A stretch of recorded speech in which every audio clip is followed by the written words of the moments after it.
berceau de la civilisation, le pays fondateur de la démocratie.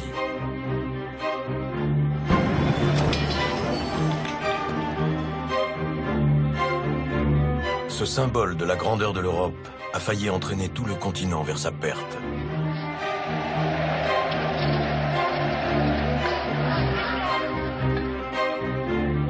La Grèce, au bord du chaos depuis plusieurs semaines maintenant.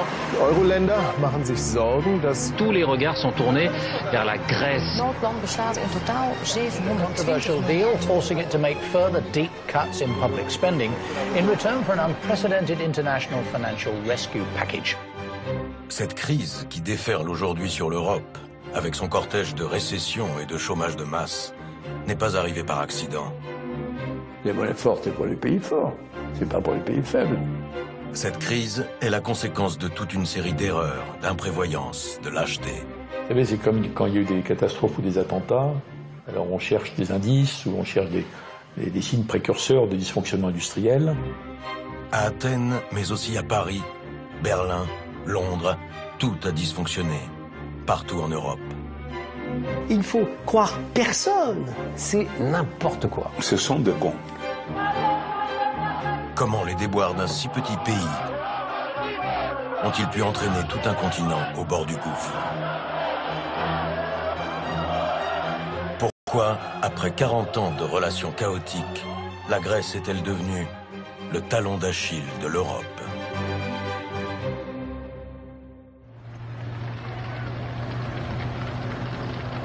Et si le compte à rebours avait commencé en ce jour ensoleillé? Valéry Giscard d'Estaing vient juste d'être élu. Et d'entrée, le nouveau président de la République montre qu'il est bien décidé à ne rien faire comme les autres. À commencer par la traditionnelle remontée des Champs-Élysées qu'il décide de terminer à pied. Giscard veut bousculer l'ordre des choses. En France, bien sûr, mais également partout en Europe. Il va en avoir l'opportunité à peine 2 mois plus tard, quand en Grèce, la dictature des colonels s'effondre en quelques jours.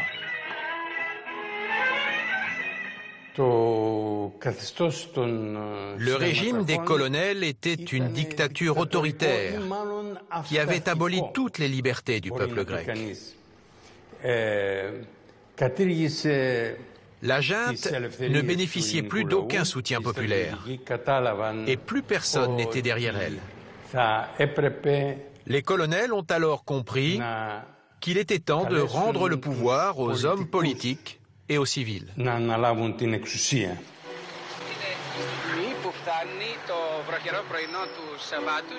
Un seul nom fait alors l'unanimité pour reprendre les rênes du pays, celui de Constantin Karamanlis. Depuis la confiscation du pouvoir par les colonels, ce démocrate grec vit en exil à Paris.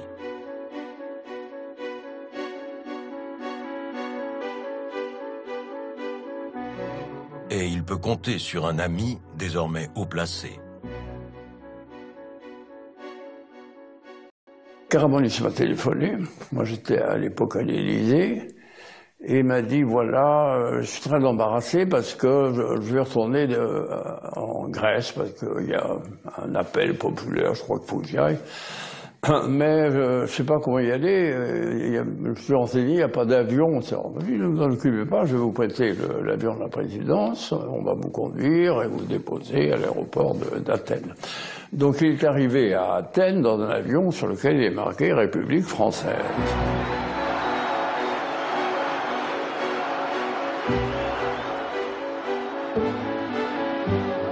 En quelques mois, Karamanlis parvient à rétablir la démocratie, là même où elle fut inventée 25 siècles plus tôt. Il s'attelle à la reconstruction de son pays, en soignant ses relations avec son ami français. Il m'a invité en visite officielle à Athènes, et j'ai vu un spectacle qu'à mon avis personne ne reverra jamais. Η φράση αυτή του Πρωθυπουργού αφορούσε τον προσωπικό δεσμό του με τον κύριο Ζισκάρ ντ'Εστέν, ο Γάλλος ηγέτης και ο Πρωθυπουργός της Ελλάδος.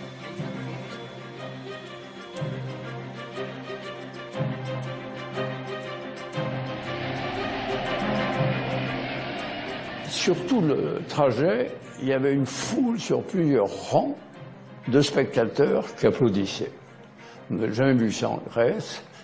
Et c'était la sympathie pour la France et pour la France qui avait aidé à rétablir la démocratie en Grèce. Alors j'ai fait un petit discours en grec.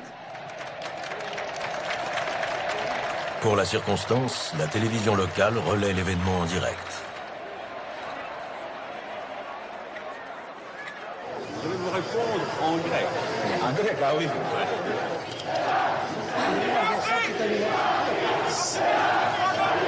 Athéniens, Athéniennes, Kyrie Dimarchi, Athénei, Athénès. J'ai dit que je venais en Grèce comme élève, comme ami et comme partenaire. Istin Pauline San, Sas. Vous me comprenez?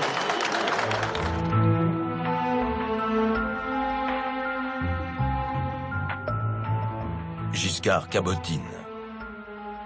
Il veut être le parrain protecteur de cette Grèce qui déroule le tapis rouge sous ses pieds. Athènes en profite.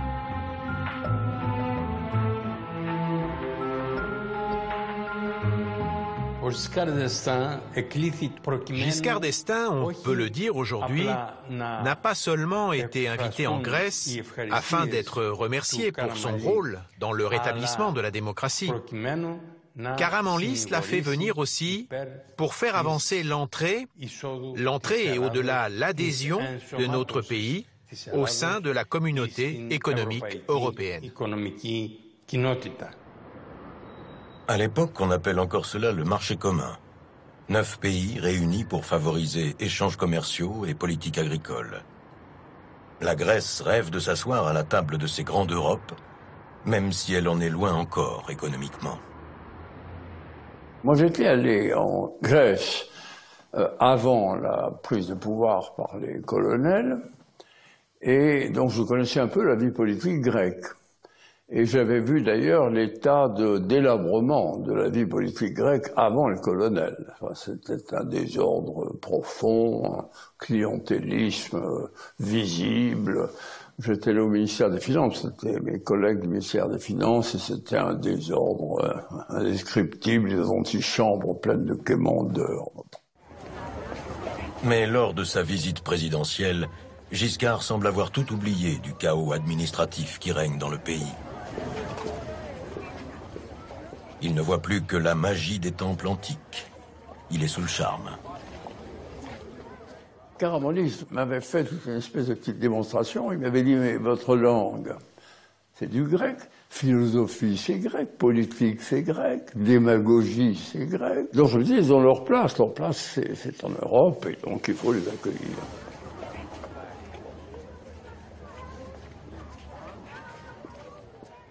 Il y a une cote de sympathie de la Grèce. C'est le berceau de la démocratie. Il y a eu la dictature des colonels. Ils les ont renversés. On ne peut pas imaginer l'Europe sans la Grèce. Alors les gens mélangent la Grèce antique et la Grèce d'aujourd'hui, les humanités, tout ça. Cette confusion des genres et des époques n'a pas cours à Bonn, la capitale de l'Allemagne fédérale. Pour le très réaliste chancelier Helmut Schmidt, l'économie grecque est beaucoup trop fragile pour entrer dans la communauté européenne. Hans-Dietrich Genscher était son jeune ministre des Affaires étrangères. Helmut Schmidt était sceptique, pas vraiment contre la Grèce. Il était un ami de ce pays, comme je l'étais d'ailleurs. Mais il avait surtout le souci que les problèmes de la Grèce ne s'aggravent pas si elle adhérait trop tôt.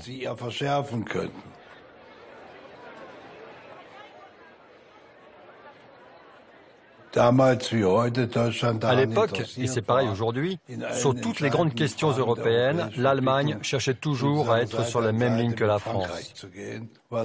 Et sur la Grèce, l'axe franco-allemand est devenu un argument décisif pour convaincre tous ceux qui doutaient jusque-là en Allemagne fédérale.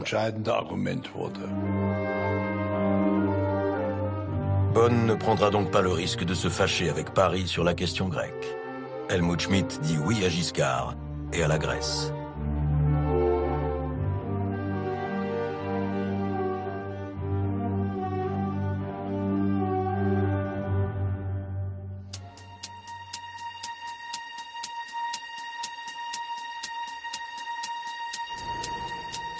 Le président français Giscard d'Estaing doit encore convaincre la Commission européenne. Les fonctionnaires de Bruxelles sont tout-puissants et eux aussi très réservés sur Athènes. Mais en s'appuyant sur les fondements de la philosophie antique, Giscard va les faire basculer du côté des Grecs. Il ne pouvait pas, en effet, les rejeter à l'extérieur et faire jouer Platon en deuxième division. C'est là le coup de génie de Giscard, ériger le grand philosophe en passeport d'entrée dans la communauté européenne.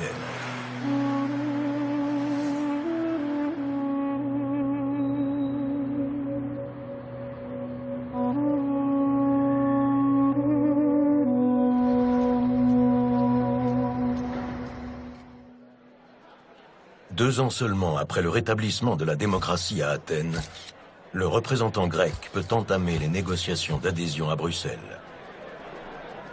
Le ministre grec a précisé dès aujourd'hui les domaines délicats de l'intégration. La Grèce demande également une aide financière maximale pour son développement.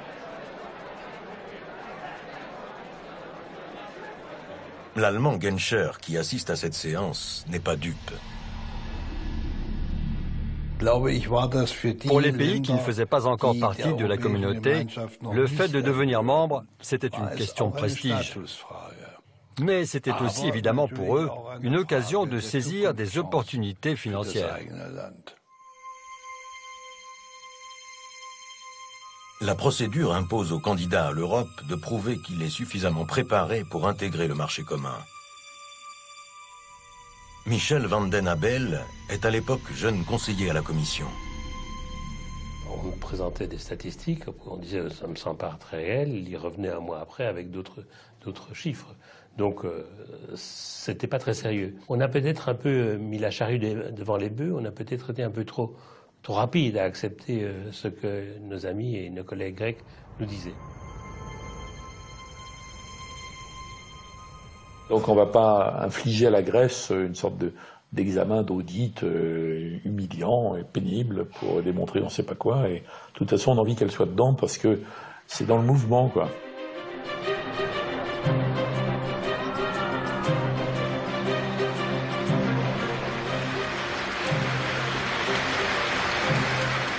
Giscard et la Grèce sont parvenus à leur fin.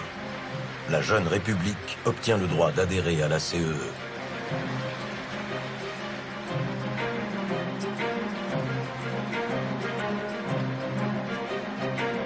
Le président français a pesé de tout son poids.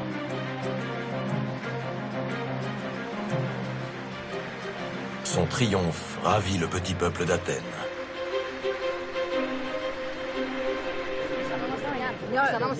Maintenant que nous sommes entrés dans l'Europe, on la ressent déjà plus, la sécurité. Je suis là avec ma fille parce que c'est une journée historique. Ensemble, nous aurons un meilleur avenir, pour trouver du travail surtout.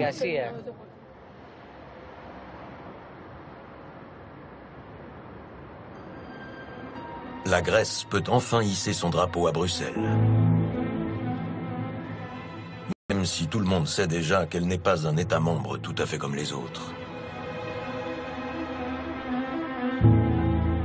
Il y avait en fait, de l'aveu même des dirigeants grecs, un niveau de corruption tout de même incompatible avec, si j'ose dire, la moyenne européenne. La corruption était du genre « Viens, vote pour moi, pour 1 ou 2 mandats. Et moi, je donne à ton fils, à ta fille, à ton cousin, un poste de fonctionnaire. » N'oubliez pas que c'était un pays pauvre, qu'il n'y avait pas d'industrie.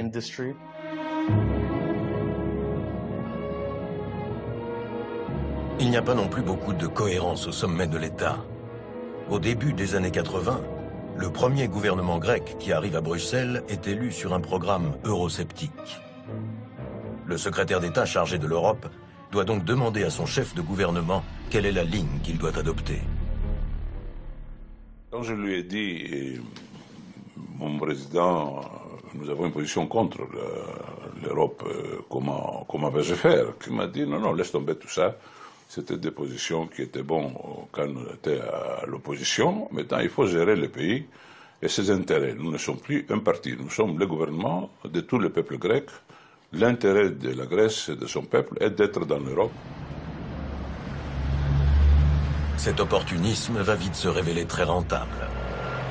En quelques années, les subventions européennes vont monter jusqu'à 10% du budget national. Partout dans le pays émergent des grands chantiers, sponsorisés par l'Europe.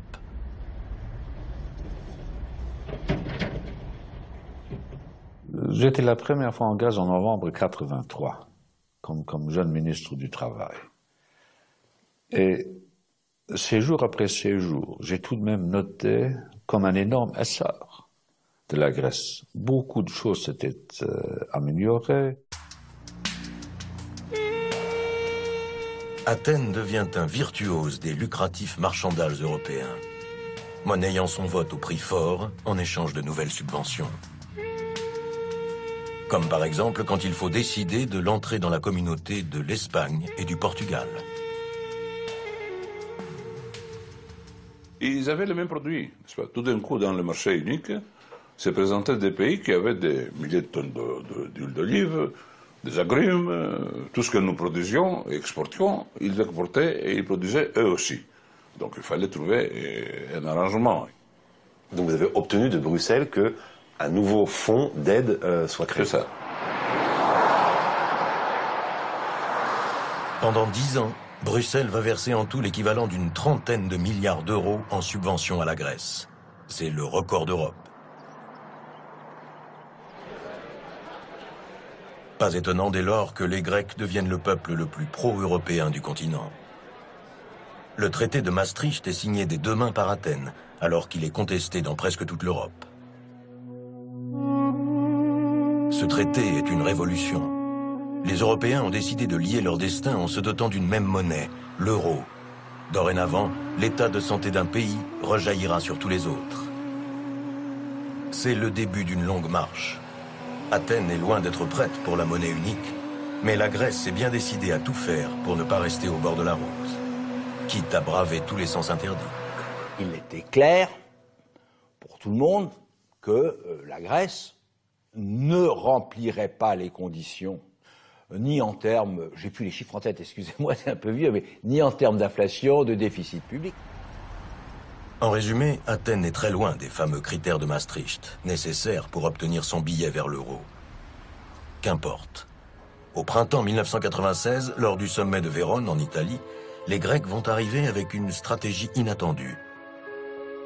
Pour rendre inéluctable leur passage à l'euro un jour ou l'autre, ils veulent imposer tout de suite des caractères en alphabet grec sur les futurs billets européens.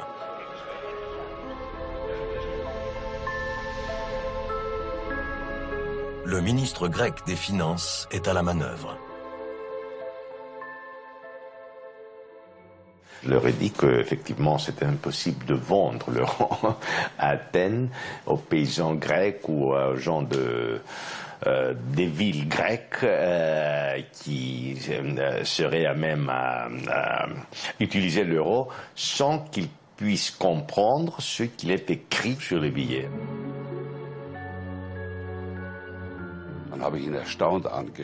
Je l'ai regardé avec étonnement et je lui ai dit « Cher Yanos, vous ne faites pas partie de la zone euro et vous n'allez pas y entrer. Vous ne jouez pas dans la cour des grands, donc vous ne pouvez pas prétendre décider comment seront dessinés les billets en euros. » Il était très étonné, même un peu énervé contre moi. Alors c'est là où je lui dis que je parie de ce que vous voulez pour dire à ce que la Grèce devienne effectivement membre de la zone euro en l'an 2000. Et il dit on verra ou quelque chose comme ça. Je ne l'ai pas pris vraiment au sérieux. Pour moi, c'était impossible d'imaginer que la Grèce, avec son économie, puisse entrer un jour dans la zone euro. Au sommet suivant, pourtant, les Grecs finissent par triompher. Grâce à la France, encore une fois. Chirac a dit, mais pas du tout, c'est un problème politique, il n'y a aucune raison de traiter de manière discriminatoire les Grecs. Après tout, c'est une des nations berceau de notre civilisation. Enfin, il a fait une très belle envolée et il a emporté le morceau. En volant au secours d'Athènes, Jacques Chirac n'a fait que suivre l'exemple de Valéry Giscard d'Estaing 20 ans plus tôt. This is the photo of the century. Il y aura donc bien des caractères grecs sur les premiers billets. Mais paradoxalement, la Grèce n'est pas encore qualifiée pour l'euro. Sur le tableau des bons élèves européens, Athènes ne figure toujours pas. Pour l'instant, la Grèce est en effet bien trop mal gérée.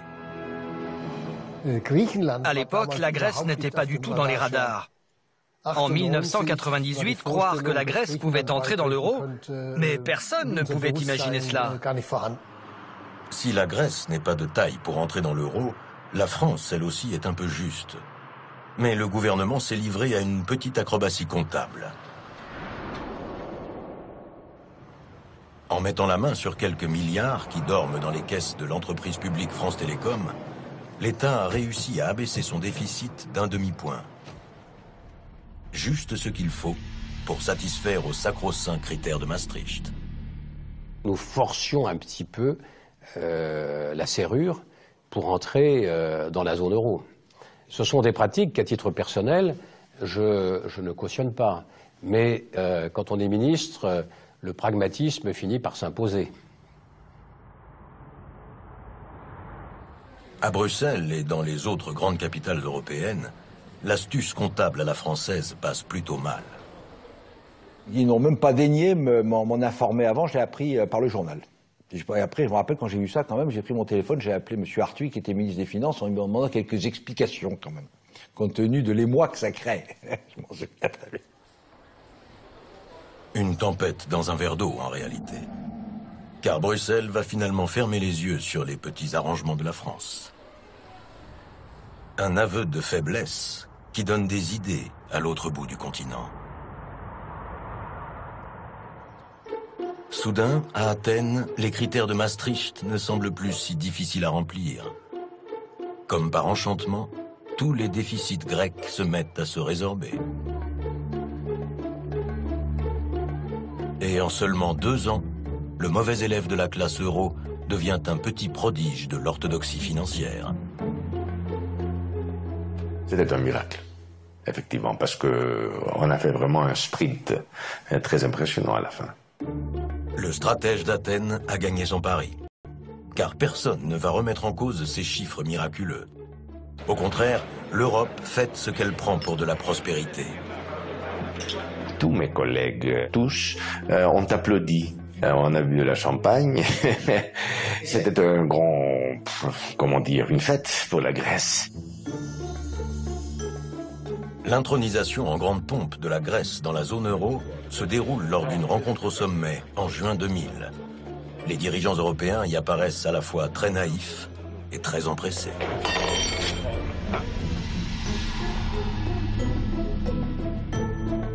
J'ai retrouvé le texte exact. Ça traduit bien le climat de l'époque. Le Conseil européen félicite la Grèce pour les résultats qu'elle a obtenus ces dernières années en matière de convergence, grâce à une politique économique et financière saine.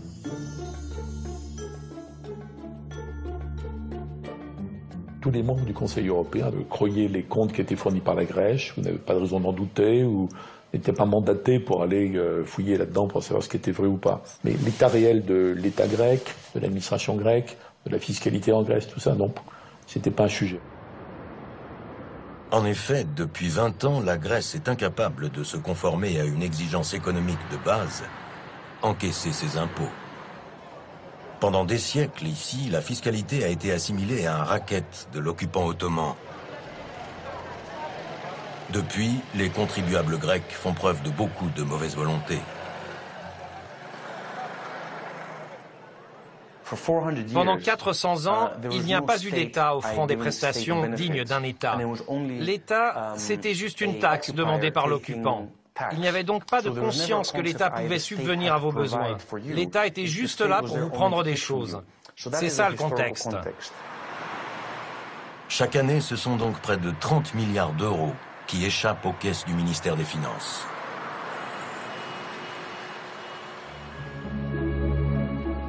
À Francfort, au siège de la Banque centrale européenne, on sait mieux qu'ailleurs qu'un État où l'on ne paye pas ses impôts est un État malade, en sursis.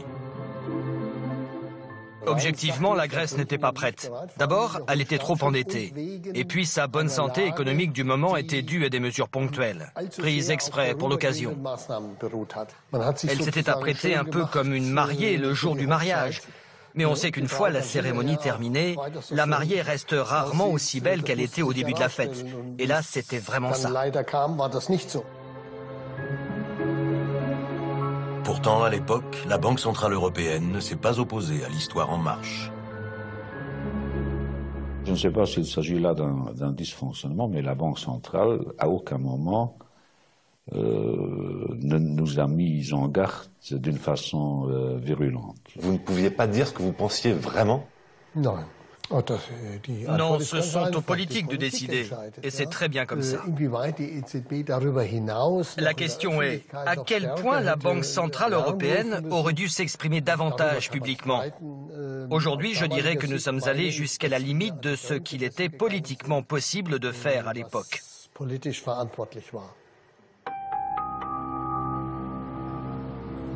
La Banque centrale, pourtant indépendante des dirigeants politiques selon ses statuts, manque de courage. Elle a préféré s'incliner devant la raison d'État de l'euro.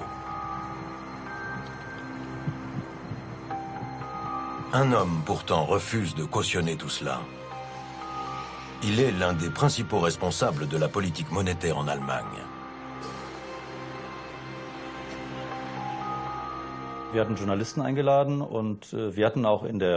Dans une conférence de presse, j'ai dit aux journalistes qu'en tant que membre du Conseil de la Bundesbank, je pensais que l'adhésion de la Grèce devait être différée une fois encore. Je n'étais pas seul à le penser parmi mes collègues de la Bundesbank, mais j'étais le premier à le dire publiquement. On ne le sait pas encore, mais si l'Europe avait voulu entendre l'alerte de cet expert ce jour-là, le pire aurait peut-être été évité. En attendant, la petite phrase met quand même le feu à la bourse d'Athènes. Le doute sur l'introduction de l'euro suffit à déchaîner les spéculateurs pour la première fois. La réaction des marchés financiers a vraiment été dramatique. Mais les doutes se sont très vite dissipés car le gouvernement allemand a tout de suite confirmé que l'euro serait introduit comme prévu en Grèce.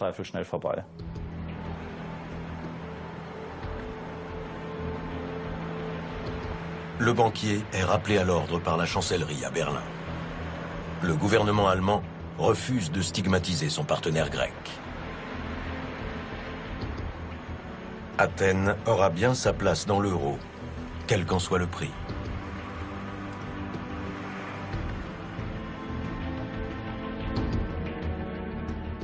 Il y a une sorte d'allégresse qui faisait que c'était bien vu d'admettre la Grèce parce qu'elle était le berceau de la démocratie. Oui, là on ne parle pas de démocratie, on parle de finance, d'économie. Bien sûr, mais il faut que l'art de gouverner s'accommode de la réalité. Or, trop souvent, la gouvernance publique prend appui sur le déni de réalité.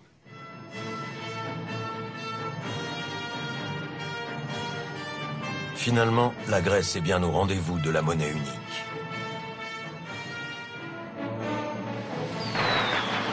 Cette nuit-là, à Athènes, comme partout ailleurs en Europe, les anciennes monnaies nationales disparaissent au profit de l'euro. Au pied de l'acropole, il semble bien y avoir un peu plus de ferveur qu'ailleurs.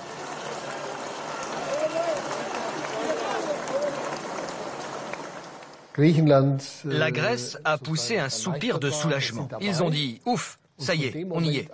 Et ils ont complètement lâché la bride. C'est ça le problème.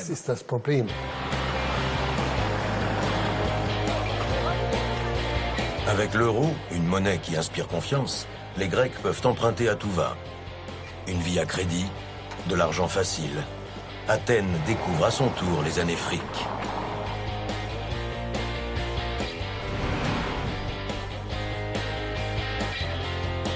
C'était vraiment un climat qui a duré pendant 5 ans, qui était vraiment un climat extraordinaire pour la Grèce. On n'a pas jeté l'argent par les fenêtres. On l'a mis dans des Porsche, des vacances, des bateaux, de l'immobilier.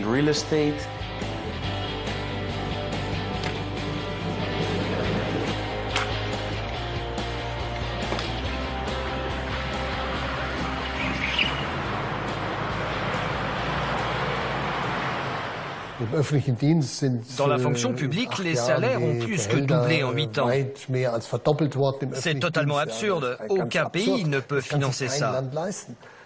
Dans d'autres pays, comme l'Allemagne par exemple, les salaires ont augmenté de 25%, quand dans le même temps, ils augmentaient en Grèce de 140%, ou à peu près. On aurait dû surveiller la Grèce comme on surveille le lait sur le feu. Mais dans les bonnes manières entre les États membres, il n'est pas question de se suspecter. Les gouvernants sont des sortes de pompiers qui vont aux choses urgentes. Et donc jamais la Grèce dans ces périodes n'est un problème grave et urgent. Il n'y a aucun moment le Conseil européen dit bon, quand même, cette affaire grecque, il faut qu'on regarde de plus près, quoi.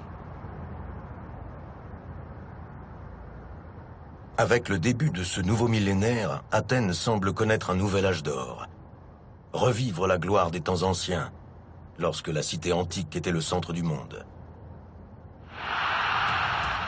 2004 est l'année où tout réussit à la Grèce. Coup sur coup, son équipe de foot devient championne d'Europe à la surprise générale.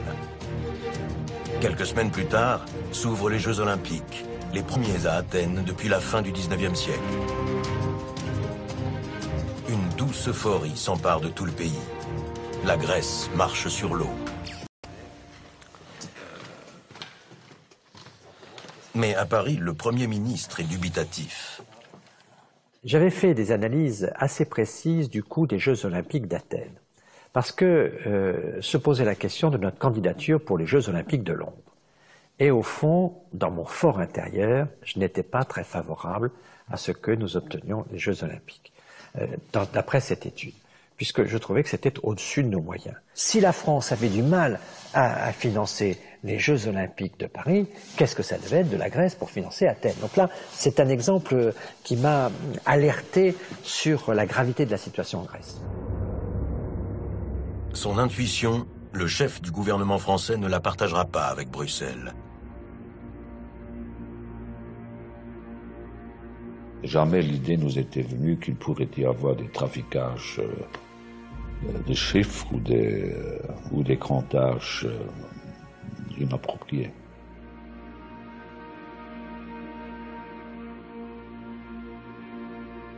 Le réveil va être douloureux. Les Grecs qui ont organisé les Jeux Olympiques sont peut-être aussi champions d'Europe de la triche comptable. Pour pouvoir entrer dans l'euro, la Grèce avait maquillé ses comptes. À l'origine de cette découverte, le travail de fourmi accompli dans ce coin de la vieille Europe, au Luxembourg. Précisément à Eurostat, l'organisme qui contrôle tous les chiffres des pays de l'Union européenne. Au cours de l'année 2004 qu'on a commencé à voir qu'il y avait un petit problème, et compte tenu de l'ampleur de ces petits problèmes s'additionnant à d'autres petits problèmes, ça devient un gros problème, on a décidé de faire une étude approfondie pour le cas grec.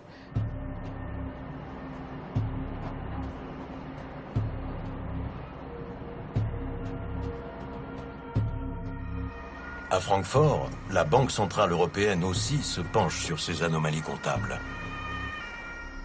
Il y avait des problèmes absolument monumentaux de dépenses militaires, parce qu'ils avaient fait des dépenses militaires énormes pour, soi-disant, résister aux Turcs. Il y avait d'énormes dépenses, notamment de sous-marins ou je sais pas quoi.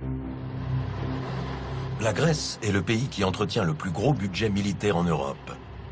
Mais sa méthode pour comptabiliser l'effort de guerre laisse à désirer. Des milliards d'euros n'apparaissent pas dans les comptes. Un tour de passe-passe qui n'a pas échappé au nouveau gouvernement qui vient de prendre le pouvoir à Athènes. Si par exemple on achetait 50 Mirage 2000 à la France, cette dépense était enregistrée dans notre budget seulement après que nous ayons fini de tout acheter.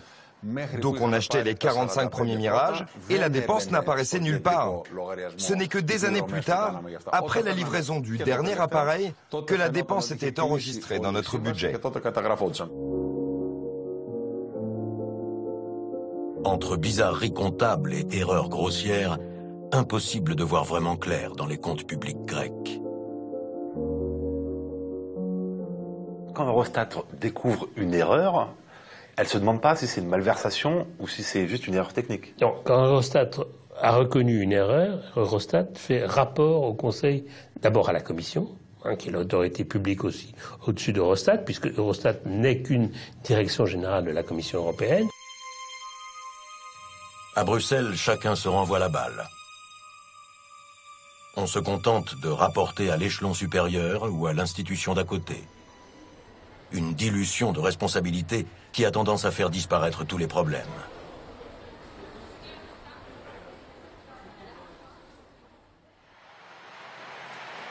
Même le gendarme de l'euro, la Banque centrale européenne, ne dit rien.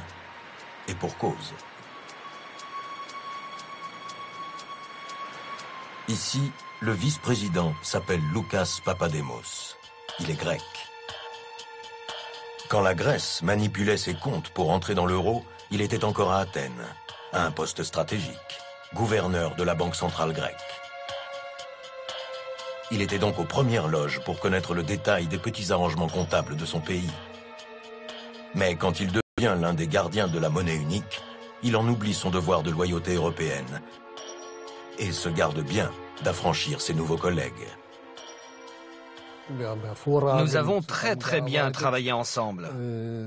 Bon, concernant la Grèce, il n'était peut-être pas très objectif. Il était optimiste.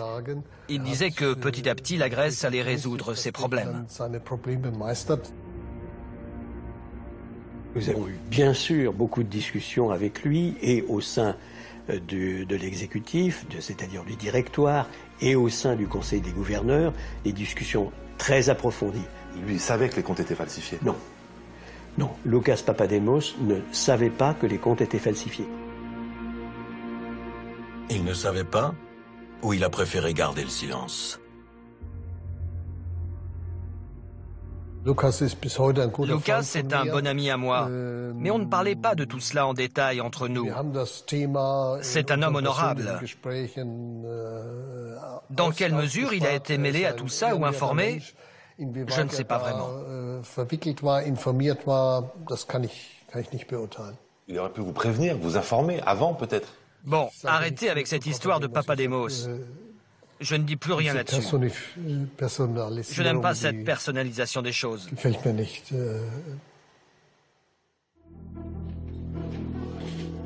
Au cœur de la machine européenne, l'homme le mieux informé sur les comptes truqués grecs n'a jamais été inquiété. Quant à nos demandes d'entretien, elles sont restées lettres mortes.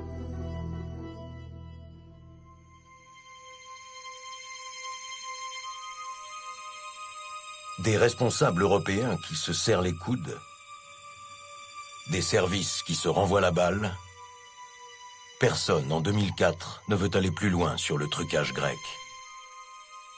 Pas même les ministres des Finances européens réunis au sein de l'Eurogroupe, l'instance pourtant censée gérer toutes les complications liées à la monnaie unique.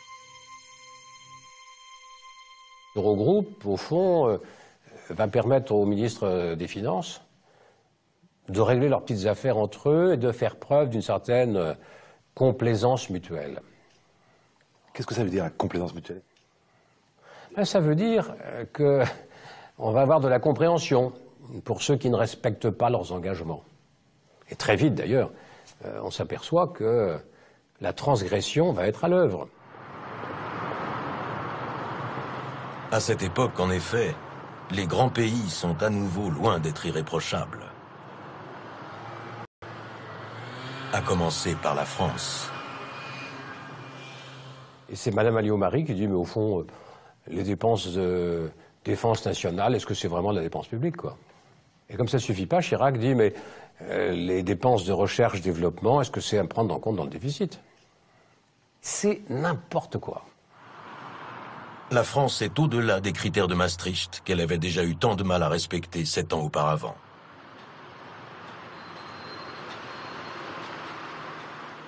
Et le Premier ministre l'assume même ouvertement sur les plateaux de télévision. Maastricht, c'est très important, mais l'emploi, c'est aussi très important. Et la croissance, c'est aussi très important. Moi, mon premier devoir, c'est pas d'aller rendre des équations comptables et de faire des problèmes de mathématiques pour que tel ou tel bureau dans tel ou tel pays soit satisfait. Malgré son lourd déficit, la France refuse même d'être sanctionnée par l'Europe.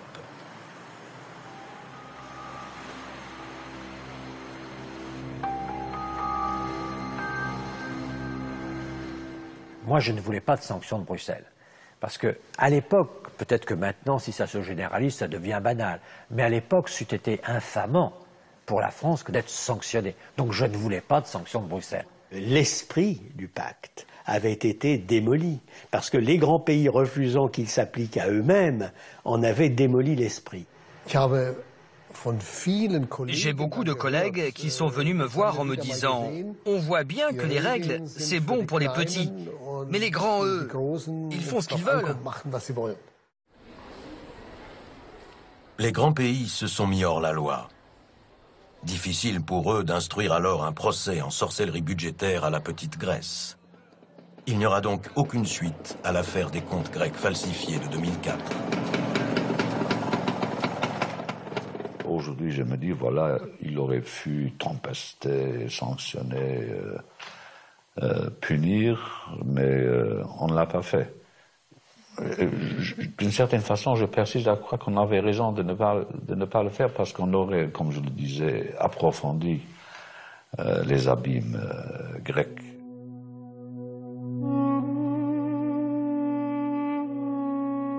En cette fin d'année 2004, les dieux protègent encore la Grèce. Les fonctionnaires européens n'ont même pas remarqué qu'ils détenaient dans leurs propres archives les preuves des méthodes inquiétantes employées par Athènes.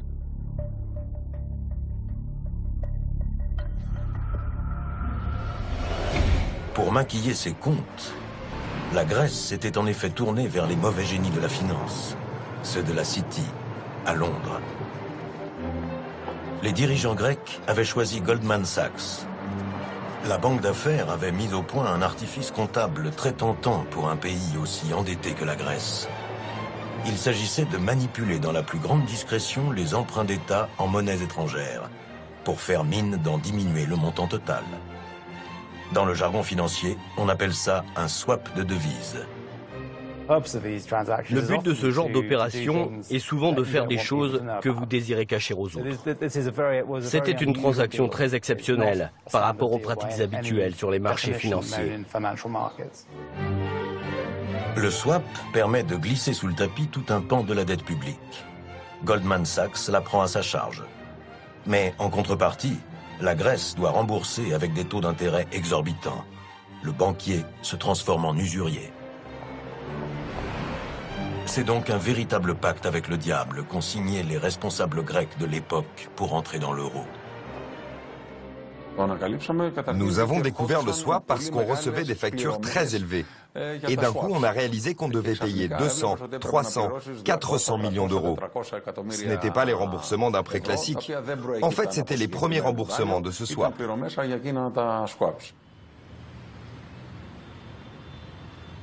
Prix du tour de passe-passe facturé par Goldman Sachs à l'État grec, 600 millions d'euros le montage de l'opération et 400 millions d'euros supplémentaires à rembourser chaque année, jusqu'en 2037.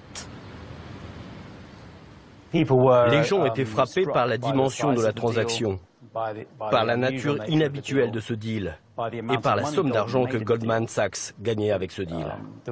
Il y avait la sensation que Goldman avait arnaqué son client. C'était vraiment une mauvaise opération, aussi bien sur le plan économique et financier que sur le plan éthique et moral. Plus choquant encore, quand les contrôleurs d'Eurostat passent en revue les comptes grecs en 2004, ils ne disent pas un mot sur cette opération piège. Eurostat ne connaissait pas l'existence de contrats de swap avec Goldman Sachs en Grèce. Nous n'en avions pas véritablement connaissance. Et moi, j'en avais pas connaissance à l'époque. Une ignorance troublante, car les accords de swap semblent bien avoir été négociés en leur temps entre Goldman Sachs, Athènes et certains fonctionnaires d'Eurostat, justement. Le journaliste Nick Dunbar possède un courrier électronique envoyé par la banque américaine aux fonctionnaires européens. La lecture de ce document prouve clairement que l'Europe avait donné son feu vert à l'opération Swap.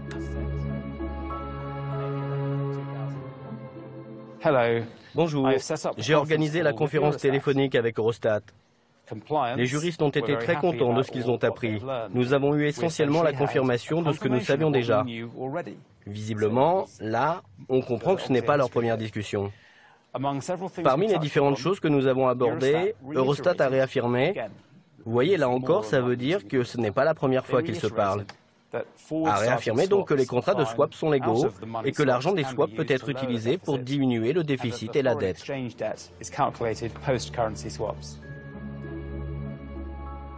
Pas au courant. Je peux pas faire de commentaire, je suis pas au courant. Visiblement, c'est un document que vous n'avez pas, une information qu'on vous avait pas donnée. Je suis pas au courant. Pas au courant. Et si on ne me dit pas, comment voulez-vous que moi j'aille savoir ce qui s'est passé? Ignorance, incompétence, lâcheté.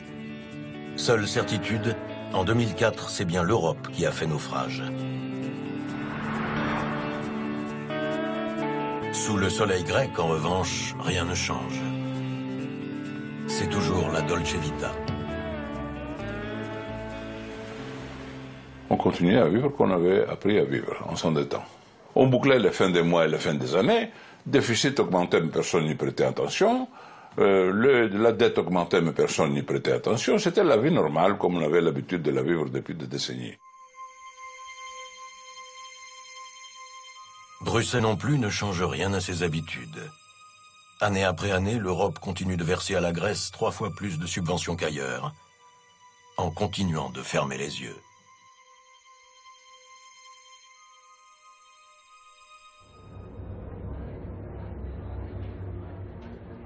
Six mois avant le début de la crise, l'Europe délivre même un satisfecit public à Athènes.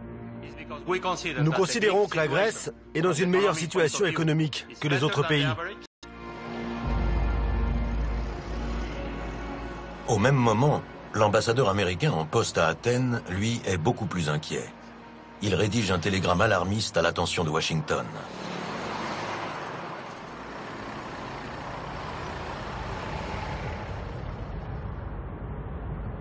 Au lieu de se préparer pour le pire, le gouvernement grec semble tabler sur le meilleur, se préparer pour le meilleur et ignorer le reste. Le gros temps n'est plus très loin.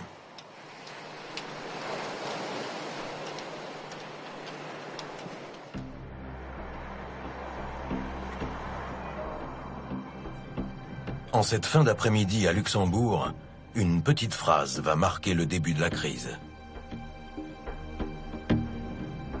Là, on arrête de jouer. On a besoin de vrais chiffres. Ce coup de gueule du patron de l'Eurogroupe trouve son explication dans l'aveu du nouveau ministre grec des Finances. Encore un. Mais celui-là est formé à la rigueur anglo-saxonne. Et il est bien décidé à en finir avec les étranges pratiques de ses prédécesseurs. La dissimulation de tous les déficits. Je découvre ces chiffres quand le service vient et me dit, écoutez, nous avons donné pendant 3 mois à votre prédécesseur ces chiffres-là et il n'a pas voulu les publier. Est-ce que vous voulez qu'on les publie? Je dis, évidemment, vous les publiez. On ne peut pas cacher la vérité. Et cette vérité, le ministre grec est venu l'avouer à ses homologues lors de cette réunion de l'Eurogroupe. Bien sûr, c'est la bonne occasion pour moi de dire les mauvaises nouvelles et d'annoncer que, vous savez, le chiffre qui vous avait été envoyé il y a 2 semaines, malheureusement, le déficit est double ça.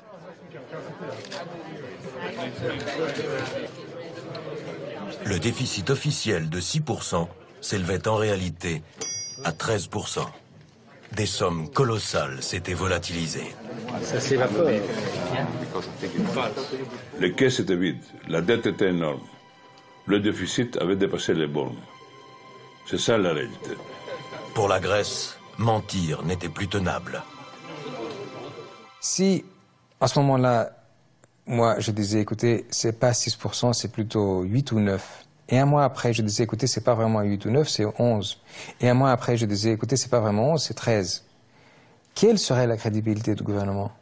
C'est exactement le même problème qu'avait le gouvernement qui nous a précédés. C'était, on serait les gens qui continuent le mensonge. Bien entendu, cela provoque à la fois stupéfaction et indignation de la part des autres collègues ministres des Finances qui entendent un discours donc complètement nouveau et vraiment dramatique, et cela conduit évidemment la Banque centrale européenne et la Commission à s'indigner en demandant comment il est possible que l'on ait pu dissimuler auparavant ces chiffres. Jean-Claude Trichet était très gêné, ça se voit. Il veut affirmer à ce moment-là que c'est un problème qui est spécifique pour la Grèce et que le problème des statistiques, c'est un problème grec et non pas plus grand que ça. Naturellement, nous n'imaginions pas nécessairement avoir à affronter très vite la pire crise depuis la Deuxième Guerre mondiale.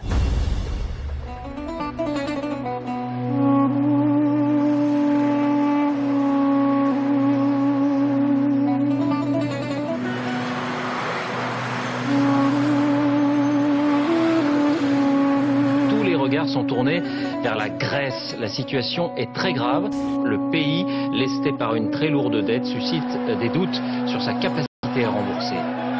Du jour au lendemain, les salaires s'effondrent. Le chômage frappe très vite 30% de la population. Le pays est en proie à une violence sans précédent. La récession s'installe, visible, palpable, brutale. C'est la Grèce tout entière qui est au bord de l'asphyxie. Au sommet de l'Europe, l'heure est aux révisions déchirantes. Comment a-t-on laissé la Grèce entrer dans la zone euro? Comment voulez-vous répondre à cette question? Clairement, l'hypothèse de travail à tort de la Commission et des gouvernements était le système étatique grec fonctionne convenablement. C'était une erreur. C'était à l'évidence une très grave erreur. Une faillite collective que l'Europe a mis beaucoup de temps à reconnaître. On a voulu dire, écoutez, non, la zone euro est très bien, tout va très bien. C'est la Grèce qui a un petit problème, ne vous inquiétez pas. Donc la Grèce est un cas à part, c'est une exception.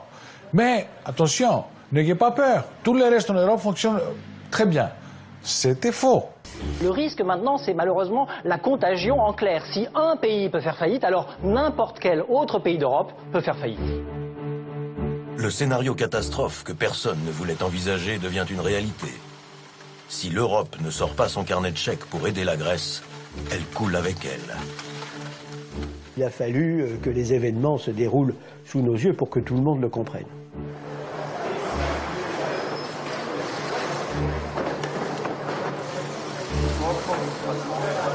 De plans de sauvetage en réunion de la dernière chance, l'Europe est depuis 2009 contrainte dans l'urgence d'inventer des solutions pour sauver le malade grec. Nous avons à gérer les conséquences de ceux qui ont fait rentrer un certain nombre de pays qui n'étaient pas prêts dans la zone euro et qui ont relâché la discipline sur le pacte. Désormais, tout le monde doit mettre la main au portefeuille, s'entraider.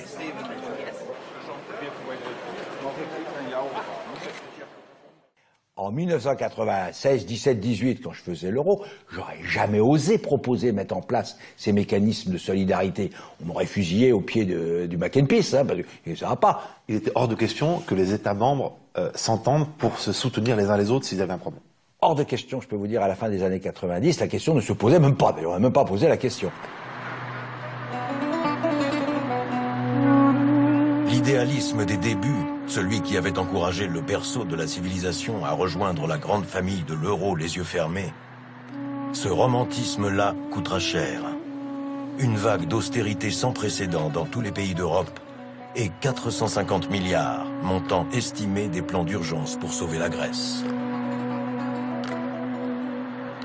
Le prix à payer pour ces 40 années de petites et grandes lâchetés au sommet de l'Europe.